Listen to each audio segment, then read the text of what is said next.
Hi, I'm Nyesha McCauley, and you're watching AccessTV.org.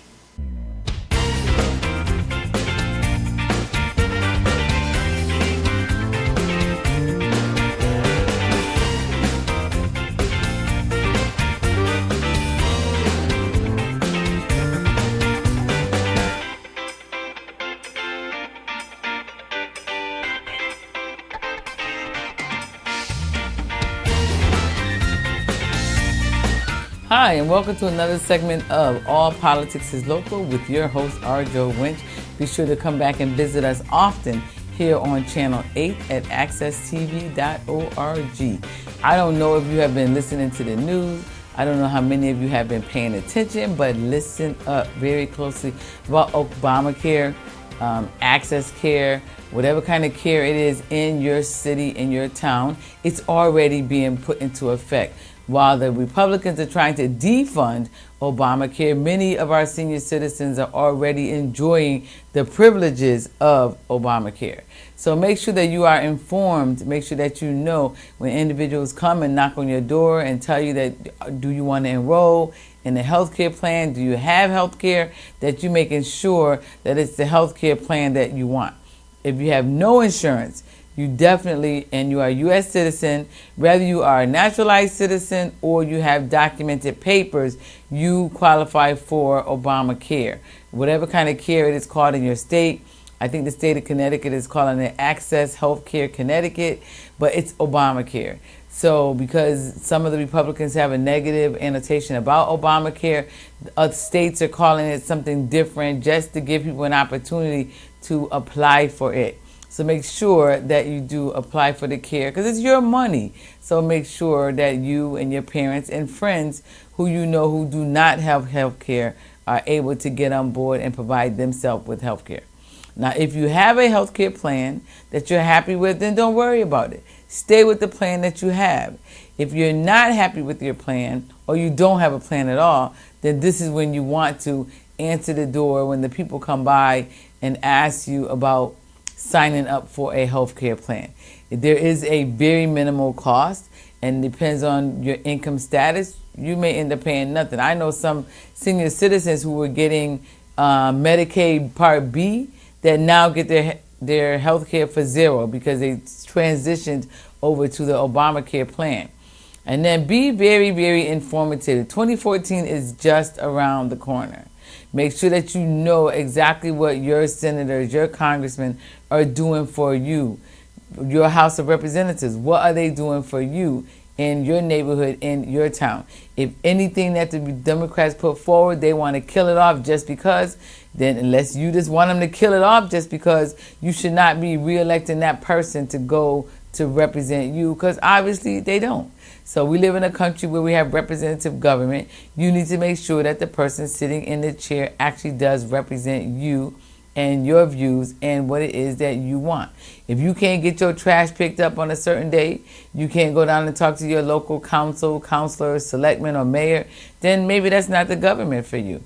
If you wanted your kid to get in certain schools and they can't get in there and you've already done everything that you possibly think that you should do, then you ought to go have that conversation with your local elected officials and find out, well, what is it? You know, my child has been number 2 on the lottery list every year for the last 3 years. When are we going to move up? So those are some of the conversations that you can have with your Board of Ed and your elected officials, your local elected officials. And if you are inside Hartford, Connecticut, on November the 5th, there's going to be a Board of Education election. But more importantly than the Board of Ed election, you know what? There's going to be charter revision questions.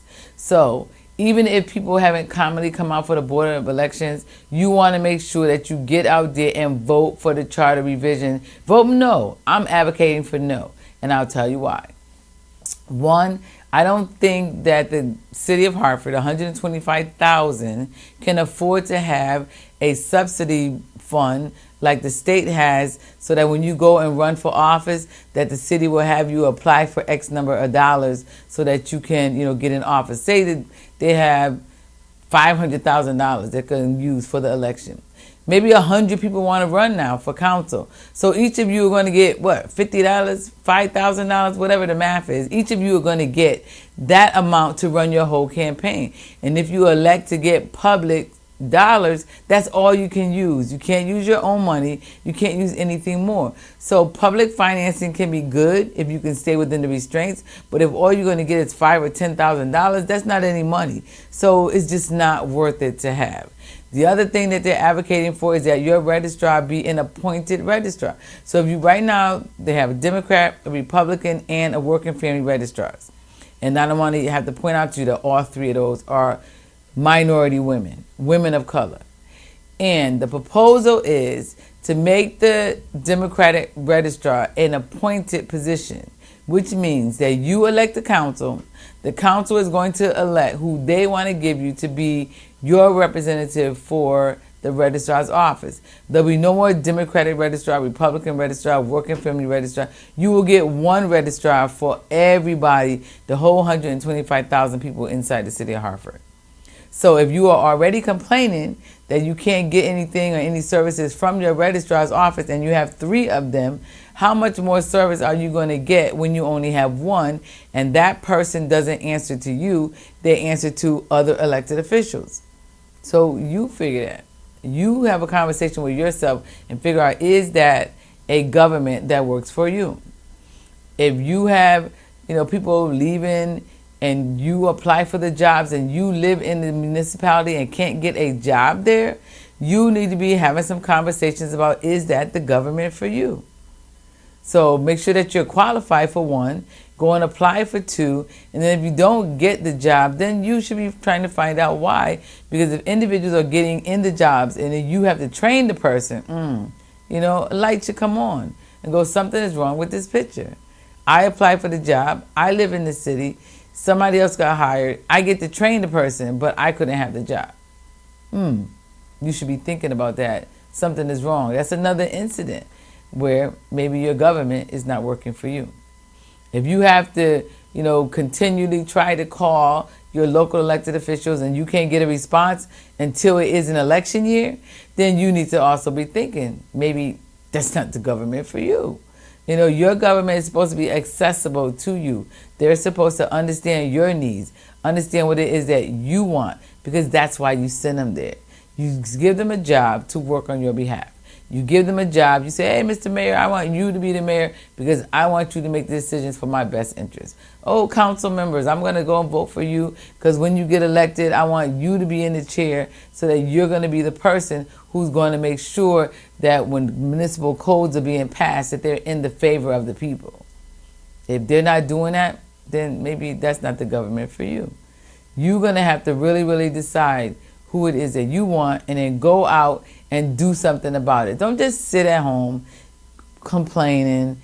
No, call your friends, call your neighbors, get everybody out to go and do your civic responsibilities, which is to vote for a government that works for the common folk. This is the Court of Common Council in the city of Hartford. So the local elected officials are supposed to be the grassroots leadership. So make sure that the leadership that you pick, because you pick them, you go and cast your votes or not. If you don't go to the voting poll and you're not casting a vote, that's 2 votes for the person that you don't want. The vote that somebody gave them and the vote that you refuse to give. So you got to get out and vote. If you're not in favor of any candidate, then pick the lesser of the 2. But for God's sake, don't sit home and don't vote at all, because that's definitely not the right thing to do. You must vote. You must get involved. We must continue to do, what we did in 2012, what we were able to do in 2008, because it's a proven fact that when the grassroots organize and get out and vote, that we win. So we must continue to do what helped us in 2008, what helped us in 2012, and what's going to help us in 2016. But before we get to 2016, look very closely about who's running for Congress in 2014. You hear the conversations that they're having right now. You know good and well those conversations don't benefit people in the community. Those conversations support the elitists and those who don't need. But you know why they don't need? Because they already have your money. Your government is ran by your taxpaying dollars. So if they can't use your money to work for you, then you need to do something else. That need not be your government. That person need not come back to the chair. If that person wants to kill off everything just because they don't like the Democratic president, so they're going to punish you because they don't like him, you can't continue to have leadership like that.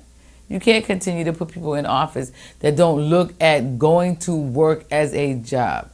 When you're an elected official, and I'm not talking about what I heard, I'm telling you what I know. Okay, having sat there for 8 years, I will tell you it was a surprise to me when I became the government, how government operated. So that's why I'm passing that information on to you. So if you can't get that in touch with the person to give them to provide services to you that they should be providing to you, then when 4 years roll around, you should be looking to do something new and not them. All right, because everybody want to come around and talk about, what great and wonderful things they want to do during an election year and how wonderful I'm going to do this. And they have the whole list of stuff, because when I was running, I had a whole list of stuff too. But then the problem is sometimes you have a list of things that you have the desire to do, but not able to do once you sit in a chair. So if those are the kind of things that come up, then that person needs to come back to the constituent to say, hey, you know what? I know that we said we were going to do A, B, C, D, E, but we're not able to do, B and C, but we will do the things that we can do. And then nobody has a problem with that. But when politicians go and make people all kind of promises, well, I'm going to give you a job. I'm going to make sure that you have a house. I'm going to make sure that your kids get into the best schools and all the other promises that they promise.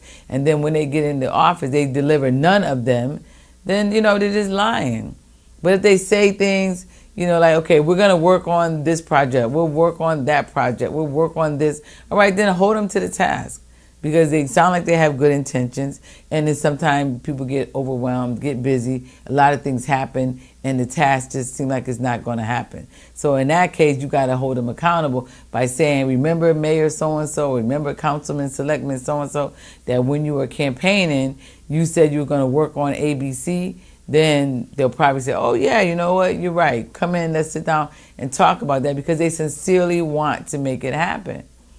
So they're not... it's not rocket science, but in the city of 125,000 people, each elected official, municipally, I'm talking about your mayor and your council, represent the whole 125,000 people. So, of course, they cannot remember what they told 125,000 people. So you're going to have to hold them accountable by going in to remind them of what they said they were going to do. And for the state reps, they have at least 3,000 people in their districts. So, of course, they can't remember everything that they told everybody. So the 3,000 people who live in the district going to have to get to their state rep and say, hey, look, when you were running for office, you said whatever it is, now I want you to do that. So go and have a conversation with them, because it's not all the time that they don't want to do it. Sometimes they just, can't do it, or they get busy or bogged down, or a lot of things happen where whatever it was did not happen. I just want to give people, always like to give people the benefit of the doubt. Don't think that everybody just lie right off the cuff. Maybe sometimes people have good intentions to do great and wonderful things, and then something happens and it can't get done. All right? So enough of Obamacare, and enough about, you all getting out to vote, because I'm telling you, every week we're going to keep on talking about it, because 2014 is just as important as 2012, which was just as important as 2008. The grassroots have got to get out, organize, and get grassroots individuals elected. And while we're talking about, grassroots and elections, I want to say congratulations to Tony Harp, who is now the endorsed candidate going into the general election for mayor in the city of New Haven in Connecticut. And Tony will be, if she survives through November, the very first female mayor in the city of New Haven. So, hey, we're looking for great things to happen there, because women, we're still trying to get our, self in the door. I remember when I became the council president, people said, oh, she's our first black council president. No, I was the first female council president who just happened to be black.